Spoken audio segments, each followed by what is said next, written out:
Possibly last orders at the Vic and EastEnders at 8 o'clock on BBC One Wales. Now though, coming home.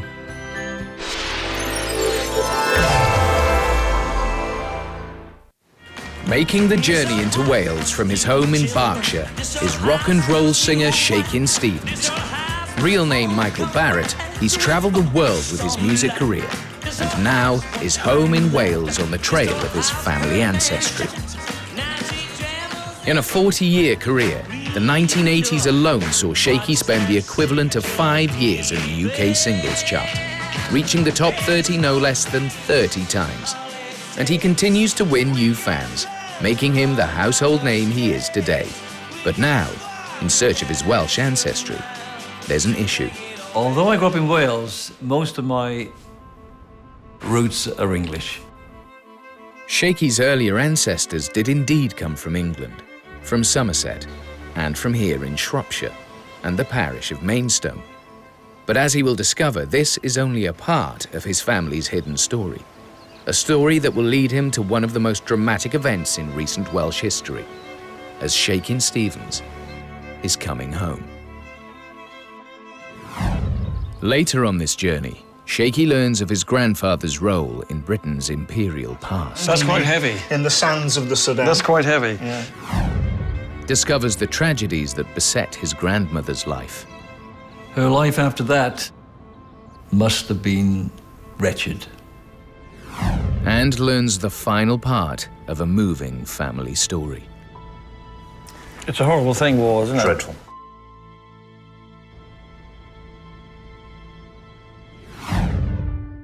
Singer Shakin Stevens grew up in Ely, Cardiff. His parents were Dad, Jack Barrett, a building site foreman who had fought in World War I, and Mum, Florence May Venables, a hospital cleaner. Shaky was the youngest of Florence and Jack's 13 children, with more than 20 years separating Shaky from the eldest of his brothers and sisters. Now on the road at the beginning of his journey, and Shaky is a little apprehensive. I am nervous, yeah, but I'm excited at the same time and very, very interested. Interested in what one will find. He's travelling with a very special photograph. It's of his maternal grandparents, Charlotte and Herbert Venables, two people he never got to meet and is very keen to know more about. Okay, this is Herbert and Charlotte, and it's my mum's parents, and he's got some medals here. I'm afraid I don't know what these medals are for. I thought you would tell me that as we go along. That's as much as I know about these fine-looking people. Shaky's family story begins in the town of Pontypridd. When his family first came to Wales in the 1880s, they headed here in search of work and a better life. And in the centre of town at Pontypridd's museum, Shaky is heading for a meeting with genealogist Mike Churchill-Jones. Hi, Shaky. Hi. Welcome to Pontypridd Museum. We've been researching your family tree, and this is what we've come up with. Okay. Wow. Fantastic. Very impressive. Shaky's belief that his family originally came from England appears correct. Mike has traced his earliest ancestors to Shropshire and the parish of Maidstone, where the family lived for many generations. It was not until the 1890s that his grandfather Herbert Venables moved to South Wales. Your grandfather, Herbert Venables. Herbert, yeah? Yeah, the family lived in Caerphilly. He died in 1937, so you wouldn't have known him because obviously he died 11 years before you was born. Definitely not. Herbert married Shaky's grandmother, Charlotte Quarterly. He had come to Wales from Shropshire, she from Somerset. Now, Charlotte Quarterly is the reason why we brought you to Pontypridd. Okay. She moved to Pontypridd from Somerset in around about 1889. Herbert and Charlotte had a daughter, Florence May Venables, Shaky's mum, and a son, Leonard. But does Shaky know anything of his uncle Leonard, or remember meeting his grandmother, Charlotte? No, I don't remember meeting at all. Shaky's mother never spoke to him of his uncle Leonard. But why does he think this is? I suppose that was the times of the day, really, how it was. So Shaky really is on a journey into the unknown. By revealing the lives of the two people in this photograph, he will unlock so many of the untold stories from his family's past. In search of his grandfather, Herbert Venable's story, Shaky is travelling just across the Welsh border into Shropshire and the village of Maidstone, a place that would have been very familiar not only to his grandfather Herbert, but also to Herbert's father, William, Shaky's great-grandfather. And just like Shaky, it appears William was something of a public performer. At Maidstone's Primitive Methodist Chapel, he meets with the Reverend Stephen Hatcher. We're here in this chapel, which is a former Primitive Methodist chapel, because your great-grandfather, William Venables, was a Primitive Methodist local preacher and an agricultural labourer. Could you tell us, is there a difference between the Primitive Methodist and Methodist? Yes. The Primitive Methodists were a 19th century revival movement. In the 19th century, Primitive Methodists felt compelled by their Christian beliefs to take more direct political action than their Methodist cousins. Their mission to help the working poor made them popular with farm labourers in places like rural Shropshire. Their worship often took place in large open-air prayer events conducted by charismatic preachers. Amongst them was Shaky's great-grandfather, William Venables. And they used to go out to the people, Joined didn't them, they? very much going out to the people. And we've got some vital information about his life on this object that I have here, which is, as you'll see, the Primitive Methodist Preacher's Plan for 1851 for the Bishop's Castle Circuit. Wow. This circuit plan shows all the places that they went out to. What we've got down here is a list of the preachers to start with, and then we come to an on-trial category. That means they're still being tested. And then we here have a W. Venables. That is, without doubt, William Venables, your great-grandfather. It's not long before they send him to Maidstone, the very chapel that we're in, and it is your great-grandfather that's here in this place, wow. In charge of the service. Fantastic. William Venables was by no means Shaky's only ancestor in Maidstone.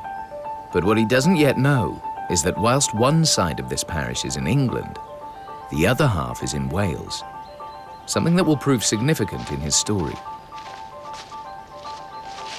First, he meets with Dr. Catherine Roberts from Cadw, who can explain the historic reasons why there's a border here. Welcome to Offa's Dyke. Well, it's great to be here. I mean, look at that view. It's fantastic, isn't it? It's great. This is the dyke itself just next to us, which is probably the most famous historic monument to run through the parish of Maidstone, which is where your ancestors come from. Today, Offa's Dyke has come to symbolise the border between England and Wales, but was originally constructed over 1,000 years ago between two distinct kingdoms. We're standing on the edge of two kingdoms. On that side, the kingdom of Mercia, which was in England, or is where England is now, and on this side, the kingdom of Powys, which is part of Wales, and the Welsh kingdoms. And this marks the boundary between them. Ah. Of course, over time, the Welsh-English border has moved, so there are still stretches where it's very, very close to the border between England and Wales, but there are other sections where Wales has expanded and it's moved inland, and other sections which are, of course, in England. So it still is a border in a way. My ancestors are from Maidstone, so which side of the dyke would they be? That side or this side? English or Welsh? Well, Maidstone parish extends across both sides, but the town itself, or the village, is on the English side. Oh. So I suppose if they were born on that side, that places them in the Mercian side, in the English side. Okay. So Shaky's ancestors were living right on the border with Wales, something that may prove significant as the story moves even further back into his ancestral past. But for the moment, he's off to the nearby Shropshire town of Shrewsbury. He's here to continue on the trail of his great-grandfather William Venables and his family. He had a son, Herbert, Shaky's grandfather. And Shaky has always wanted to know about the medals Herbert is wearing in this photograph. In Shropshire's Shrewsbury Castle, there is a record of Herbert's earlier life as a soldier. In 1885, he found himself in the Sudan, northeast Africa, involved in one of the more unusual adventures of the British Empire, as expert Peter Duckers can explain. He was in the 1st Battalion of the Shropshire Light Infantry, and he's wearing there... Those are the medals? Exactly. Well, these are exactly the same type. Yeah. Each soldier was given a medal for service in the Sudan. They were out there fighting a tribe called the Hadendawa, and they were ferocious tribesmen, very, very highly respected warriors. But just why, in 1885, did Herbert find himself in the Sudan in the northeast of Africa? A year earlier, Sudan's capital, Khartoum, was under the command of famous British officer, General Charles Gordon. But Gordon badly underestimated the strength of the local Mahdi forces. Khartoum was overrun and Gordon killed. For the British, it was seen as a humiliating defeat. So an extraordinary plan was drawn up to retake Khartoum. The plan involved building a railway in Sudan from the Red Sea port of Shakin across 300 miles of desert, carrying troops and supplies inland towards Khartoum, through the tribal lands of the Hadendawa people. Your grandfather would have been out there with the Shropshire Light Infantry as part of the garrison of the port, protecting the railway, going out on patrol to fight these tribesmen. He doesn't look a pushover, does he? They're not. They were by no means pushovers, and although they were only armed with spears and shields and swords, their determination. Well, their reputation as fighters was just second to none. And these are some of the weapons that the regiment brought back. These are tribal spears from the Hadendawa in the Sudan. Wow. Yeah, and the famous Sudanese sword, the Kashgar, which they used as their main fighting weapon. So there we are. Brave though the Hadendawa may have been, swords and spears were no match for British rifles. The counterbalance to all that, of course, was that your grandfather would have been trained to use one of these, which was the standard British rifle of the period, the Martini Henry, single shot, very accurate, long range, a really powerful weapon. So, you know, your grandfather would have had his fill of carrying that around. That's quite heavy. In the sands of the Sudan. That's quite heavy. Yeah. So you say one shot? Yeah, you dropped it. How long would it take to load? To reload, yeah. Take out again, off again, do the same. They reckon about 20 rounds a minute. The railway that Herbert was sent to protect was never built. The plan was abandoned. But clearly he was proud of the medals he won in this imperial campaign. Well, thank you very much. Pleasure. Nice to see you. Thank you very, very much. As well as Maidstone in Shropshire, Shaky's earlier ancestors in this area can also be traced to the nearby village of Kerry. And it's to Kerry that he's going next, and a visit to the parish church of St. Michael's. But unknown to Shaky, by travelling to this village, he's just crossed the border into Wales. And it's here in Kerry that genealogist Mike Churchill-Jones has traced Shaky's family back even further, all the way to his 4 times great-grandfather, one Richard Gwilt. This is his baptism record. His name is Richard, son of Francis Gwilt, and I'm excited to reveal to you that he was born and baptised in the very church you're standing in. What Mike has discovered is that Richard Gwilt, Shaky's 4 times great-grandfather, was Welsh, born on the Welsh side of the border in the mid-18th century. And he was not the only generation of the family from Wales. We've managed to research your Welsh Gwilt line back from your 4 times great-grandfather, Richard Gwilt, back to his great-grandfather, who was also a Richard Gwilt, and he was born in the early part of the 1600s. Which is 400 years. Yeah, so a lot more Welsh ancestry now for you to explore. Wow. Very impressive. That's fantastic. The story now moves to South Wales and Pontypridd. Shaky's grandfather Herbert came here in the 1890s and married Charlotte Quarterly. Charlotte Quarterly is Shaky's grandmother. She's the lady in the family photograph he's traveling with. He wants to know more about his grandmother's earlier life. In the 1880s, she came to Pontypridd from Somerset, along with her brother James. Ponty's old bridge in the centre of town would have been a familiar sight to them. But what brought them here? Historian Dr. Louise Miskell has been looking into their story. Your grandmother came here in the late 1880s. At that time, Pontypridd would have been around about 20,000 population, which for Wales was quite a big town. And I think the fascinating thing about Pontypridd is kind of a frontier town. It's on the border between, you know, the upland coal mining areas and the lowland urban areas. So it was really on the edge of different cultures. And lots of families, like your grandmother Charlotte, were coming from exactly Somerset and the southwest of England. That's right. At that period. That's because, right. of course, there was so much work. That's right. They went where the work was, didn't they? They did, and you had Albion Colliery just up the road at Kilfynydd, Yeah. which was one of the many steam coal collieries in this area, and there was such an appetite for Welsh steam coal in this period. They were really looking for labour, work was plentiful, relatively well paid, although, of course, it had its dangers as well. And there was an opportunity to, you know, move into an industrial environment and come to a town like Pontypridd, which not only had employment, but it had all the shops and facilities of an urban area, you know, as well as the basic things like grocers and shoemakers and tailors. It had jewellery shops, upholsterers, watch and clock makers. There was Turkish baths in Pontypridd in the 1880s, believe it or not. Do you think she might have used those? Maybe. It was quite a fashion in the Victorian period.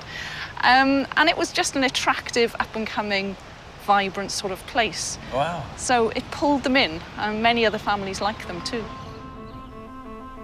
Shaky's grandparents, Herbert and Charlotte, married in 1906. But as Shaky is about to learn, this was not his grandmother's first marriage. At the Rhondda Heritage Centre, Mike Churchill-Jones has been looking into the archives to discover more of Charlotte's earlier life, along with her brother James. This is the 1891 census. You can see James's name on the bottom there and his wife. And I'm afraid it goes over the next page. Charlotte is a visitor. Also in the household is a Henry John Bale. Now, some 4 months later, Henry John Bale became Charlotte's husband. They married in the registry office in Pontypridd. So the second marriage, yeah. This is their first marriage in... First marriage. Yeah. Once they married, they stayed in Trallwn and they moved to Middle Street, which is just around the corner from where Charlotte was living with her brother, James. They were working just across the railway track in a colliery called the Albion Colliery in Kilfynydd, little village just on the outside of Pontypridd. Now, life was going relatively well for them. But sadly, this was not to last.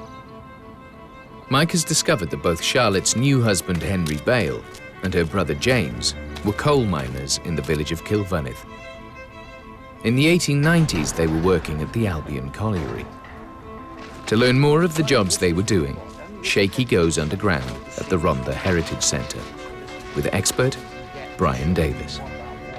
Your great-uncle James was a ripper, so he was working in a roadway like this. A ripper's job would be to keep the roadways open. Henry is out as a labourer, removing debris, carrying materials for people who were setting roof supports, pit props.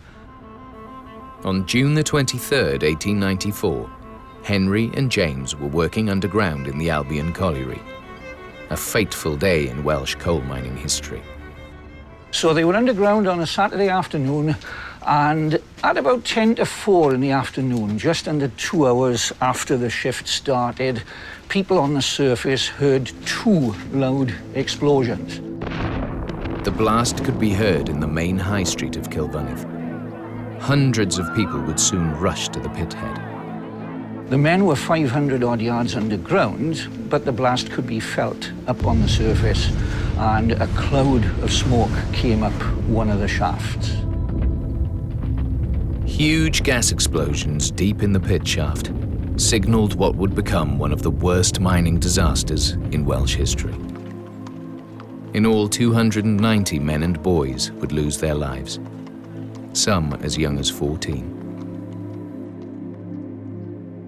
Dust, debris everywhere. Coal dust, debris. They found bodies strewn everywhere. Terrible. Right? 16 men got out. 11 of those died. The bodies were taken up the following day. They were laid out in the hayloft of the stables on the pit top, and they were so badly mutilated and covered with dust that people were mistakenly identifying the wrong bodies. Shaky's grandmother, Charlotte, would have had to identify the bodies of both her brother James and husband Henry. Henry would never get to see their first child, with whom she was pregnant. Kilfynydd took many weeks to bury their dead. This photograph shows Philip Jones, who was the manager of the mine on the day of the accident. Charges were laid against key members of the management. The major charges were dropped by a local jury full of local mine owners and mining engineers. Right? The manager and one of his key officials were fined a total of £12. Disgusting. For Shaky, this is the first time he's learned of his family's involvement in this dark day in Welsh history. I found this story very moving. In one fateful day, she lost all her family. Her husband, and indeed her brother. Her life after that must have been wretched. Shaky was too young to remember his grandmother, Charlotte. She died when he was only a year old. But being one of 13 children means there are others in the family who do remember, including Shaky's older sister, Aileen. I do remember Charlotte, my grandmother. It's the first time Aileen's seen this photograph of her grandparents. She was a lovely lady, and she wore a white silk scarf. And he's lovely, he is. Later, Aileen will be meeting up with little brother Shaky. But now the family story moves forward to 1914 and the outbreak of World War I. Shaky's grandmother Charlotte had remarried to Herbert Venables. Amongst their children was a daughter, Florence May, Shaky's mum, and her brother Leonard. But Shaky's mother had never spoken about her brother Leonard. So what became of him? At Pontypridd's museum, Shaky meets with historian Dr. Jonathan Hicks, who's been researching Leonard's story. Leonard enlisted, as you can see from the papers here, in August 1914 in the Welsh Regiment, but he lied about his age. He did? They did that a lot, didn't they? They did that a lot to get in, because they wanted to join up and he wanted to fight at the front with his mates. In 1914, Leonard tried to enlist, but was deemed unfit for duty. But he's not going to take no for an answer, because in January the following year, 1915, he tries again. And he does become successful on this occasion, and he joins the Royal Field Artillery. Leonard was trained as a gunner and served on the Western Front. Wow. Millions and millions of rounds fired on the Western Front over a period of 4 years. And quite piercingly loud, I would think, yeah. It would have been absolutely horrendous. Wow. He goes through all of that absolutely horrendous experience. And he's home on leave the following year, 1917. And that's when he marries his wife. He's met a lady called Mary Davis, and he marries her on the 12th of May, 1917. So he has a bit of happiness in his life that up to that time has probably been absolutely awful in terms of his service on the Western Front. Also for Charlotte, after the many trials in her life, a moment of joy. She could witness her son's marriage. But soon Leonard would return to the front line, and Charlotte would never see her son again. Having been on his honeymoon, for what it was at the time, he then goes straight into the Battle of Passchendaele, which you may have heard of. God, shells. And these are just some of the shells that the British fired in the last 2 weeks of July 1917. 2 weeks? Yeah. Wow. Something like 4 million shells were fired. And your uncle, Leonard, was one of the gunners firing those shells. You can't really imagine what they went through, right? Not at all. It's a horrible thing, war, isn't it? Dreadful. Absolutely awful. By Christmas 1917, Leonard, who was now aged just 21, was about to face his final assault on the enemy. And then on Christmas Day, 1917, they begin the move back into the front line. And this time he's posted right at the edge of the Ypres salient, one of the most dangerous places on earth at the time. And between the 5th and the 7th of January, 1918, there's an awful lot of artillery fire going from the British to the German lines, and the Germans are responding. And sometime during that period, your Uncle Leonard is wounded. He's then taken out of the front line to a casualty clearing station and then to a field ambulance. But unfortunately, he passes away on the 15th of January, 1918. And he's buried in a cemetery just west of Ypres in Belgium. Terrible. 11 days later, his wife, having had the letter from the War Office informing her of her husband's death, gives birth to their son, who she names Leonard Samuel Venables, your cousin.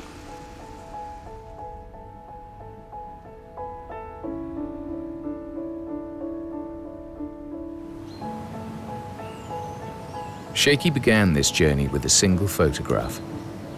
A photograph of his grandparents, Charlotte and Herbert, whose lives he knew so little about. But why has he been so moved by what he's learned? More than anything, because of Charlotte. She lost her husband, a brother, just in one day. And now she's lost her son, Leonard. And my mum had lost her brother. Shaky has learned so much on his journey that he'd like to share with his family. He's about to meet up with older sister Aileen and brother Les. I don't call him Shaky because I've always called him Michael. But in recent years now I've gone down to Mike. But I always give him full title, Michael. Shaky has quite a story to share with them. But first, there's the big reunion. What are you doing here? At times, this has been a difficult journey for Shaky. It's been very emotional and sometimes very difficult. But of course, I'm really glad I did it. For Aileen and Les, the story starts with their grandmother Charlotte Quarterly.